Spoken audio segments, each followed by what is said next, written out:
প্রতিদিন কয় হ্যাঁ অনেক শখ কোনটা এটা অনেক জাল তুমি খাইতে পারতা না আমি কইছি না পারতা না খাই দাও ঠিক করে দিলাম আমি আমাদের ফুচকা মরিচ লাগাইল লাগছে কিন্তু পানি দিও কলম ভাবি করে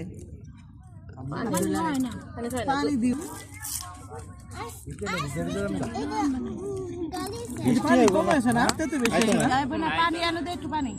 আমি আগে ঘুরতে পানি কম হয়েছে পানি একটু ঢালালেন কতটি গুলাইলে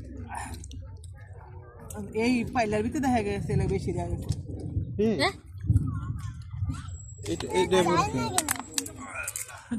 কই যাম নি পোলাখান রে গাছের চাদর দিয়ে দেবো না পানি পড়তো না